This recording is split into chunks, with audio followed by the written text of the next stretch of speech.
G'day, welcome to the Chicken Channel. Do you know, we've got a lot of really quick recipes. We've got some medium time recipes and we've got some really fun ones, impressive ones. This falls in the latter category. This is an impressive one. Chicken wrapped in salt dough and then baked. You end up getting the most fantastic texture and flavour in the chicken. Bit of a fiddle to make it, but it's worth it, always worth it. The salt dough is pretty straightforward. The first thing you've got to realise is first of all, 500 grams of plain flour goes in and 500 grams of a fine salt. We're not eating this dough, okay? You die, too much salt. And also, what we're going to do is flavour the dough, because as the chicken cooks in this dough, the flavourings we put in will start to penetrate, okay? What we have here is half a cup of rosemary, just the needles. We also have 4 cloves of garlic that have been peeled. You don't actually need to peel them. In they go. And let's just blend this to make sure everything gets mixed through and chopped up, right? So give it a little moment. That's all. So the blades have chopped up the solid ingredients. Now we have 10 egg whites. That's what's going to bind all of this. And blend away. Depending on the egg whites, depending on your flour, what we're seeking here is a dough that's fairly pliable, that we can manage quite easily. Remember, we're not eating, it's purely physical. That was the last time I said that. You know, this is purely physical, and we're going to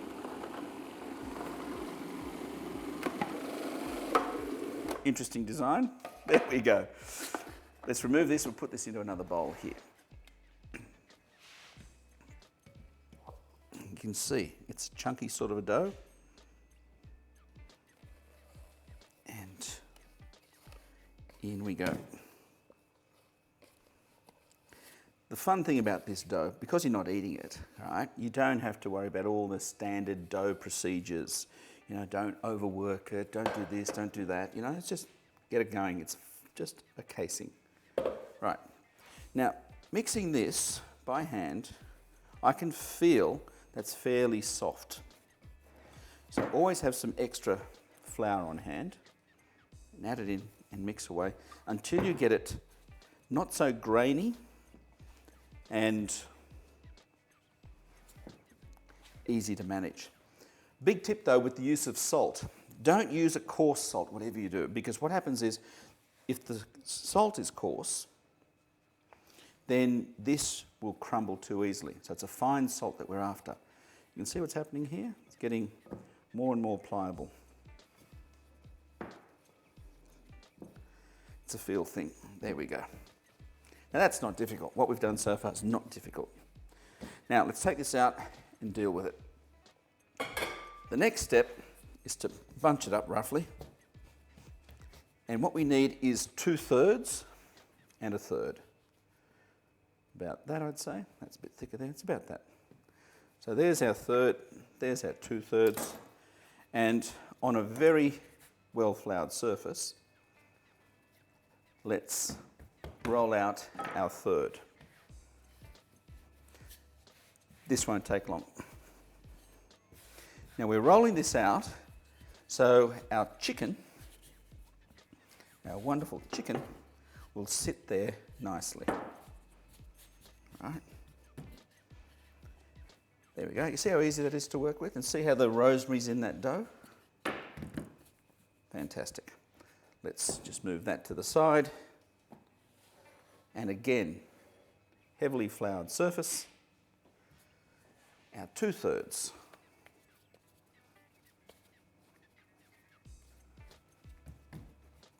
Two-thirds rolled twice as much. Okay? Roll away and then take your time and shape it. In fact, it's going to happen rather quickly, which is good. So moving it around, feel free to use as much flour as you want, be liberal. be labour, doesn't matter, but just use lots of flour. There we go. Mix that.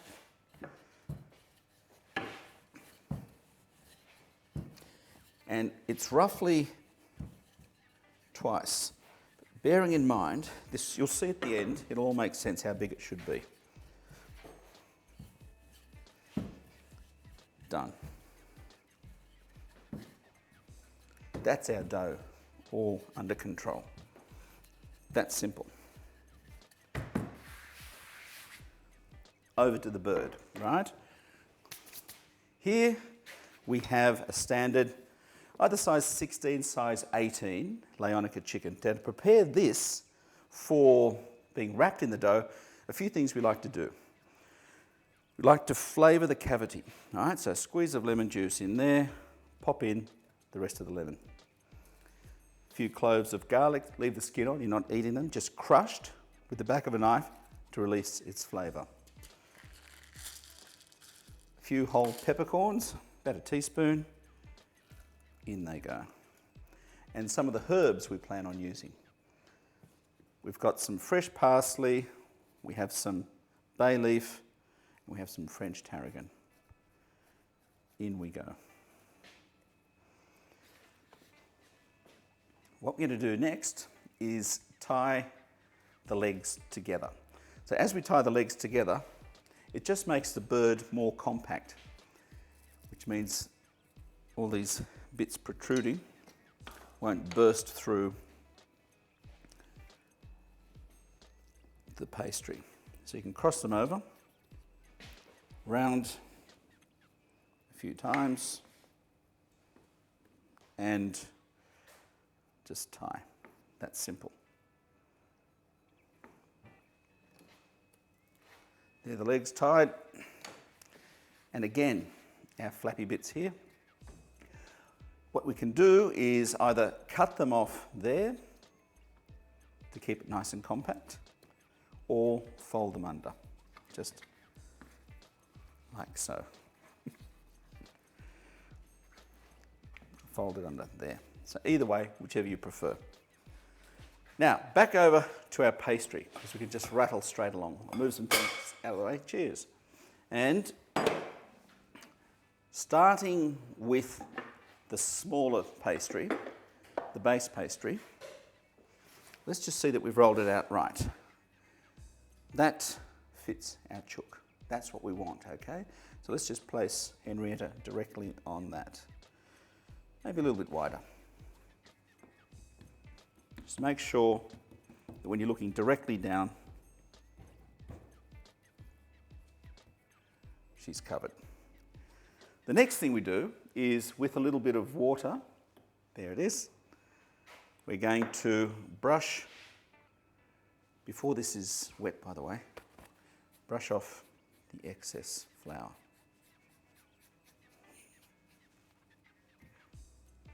I always like to know when I've been cooking. I have to wear more aprons. I get so much in trouble. Anyway, who cares? Right, water all around the edge, but only wet one side, because the dry side sticks easier to the wet side rather than two wet sides. For more flavouring, place over the breast some parsley leaves, some bay leaves. That looks prettier that way up. Pretty's my middle name.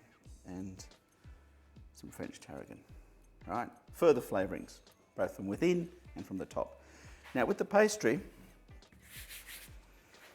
if this works, I'll build a small church straight over the top. And there we go. Right, one church coming up. There we go, oops.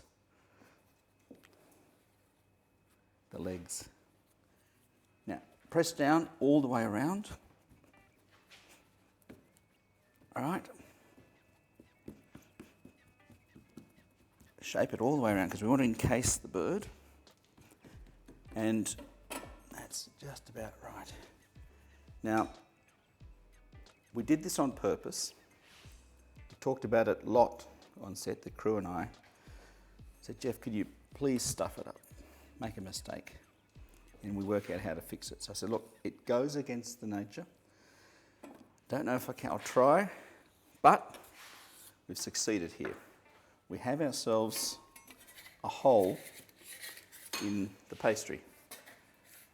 So all we need to do is patch up the hole. See that? Hence the excess pastry. So what we do, it's pretty straightforward. Flatten that, roll it out, and patch it. Won't bother, but roll it out nice and thin, wet around there, and stick it on, a bit like a bicycle patch as a kid. Now this goes into an oven, a preheated oven, 180 degrees, just the way it is. Now before you do that, one thing you need to do is make sure that you can take the chicken out later. Now in order to have that happen, just make a line, not all the way through, all the way around the chicken. And this line will help the pastry crack, hopefully, in a straight line. So it's just a feel thing, just halfway through what you feel is the thickness of the dough. So that will crack and lift off. That's rather important. The other thing is we used egg whites, just taken one egg yolk and the same amount of milk and brushed all over here, up into the line's fine. There we are, final touch up. Just presentation only, we're not eating the dough. We have to bake our little Henrietta here. So onto a baking tray that's lined with a bit of non-stick paper, just to make sure everything comes out smoothly. With some sort of flat lifting device, a trowel, we're going to lift carefully onto our tray. Done. Now let's have a little bit of a spin here. This is Henrietta the model. Look from the back. You can look closely, you'll see the patch has been put on. Really easy to do, just wet the inside of the patch and stick it on. And it sticks really easily, no problems at all. Okay, into the oven, which has been preset at 180 degrees. In we go. 1 hour, 20 minutes cooking. Switch the oven off, give another 20 minutes resting, and then we're ready to check it out. A thing of beauty. Here is our little bird, beautifully baked. You see the egg wash? It's pretty handy compared to below. Now, if you want to have a really perfect presentation of lifting off, like the cranial screw top method in Dr. Man with Two Brains, lifting it off perfectly, right? What you need to do is saw all the way around. You hear that? Now this is one tough dough. Yes, don't ever try and make a loaf of bread out of this. Now, you can see that's the case. If you don't want a perfect presentation, use a persuader. Just crack into it, not a problem. Lift off the dough. There she is. You can try the old hammer chisel method, right, which is tink, tink, tink, tink, tink. However, if you really, really want to make this a perfect lift off, can I please have, thank you very much, this. Now don't be put off by all of this. The reality is you bust it open and lift it. What do you want? I'm going for neat. I'll take my time, I'll go all the way around with this and lift it off, and then you'll see what a perfect little chicken we have here. Leonica, I think, at its best. Right, the big reveal, the moment we've been waiting for. Here she comes. There you go. Isn't that impressive? I think so. That, by the way, encases all of those flavours in the pastry, and when you lift it off the table, you've got a guaranteed platter there. It's a really good recipe, and it's not that difficult. Looks it, but it's not. Give it a crack. Leonica chicken at its best.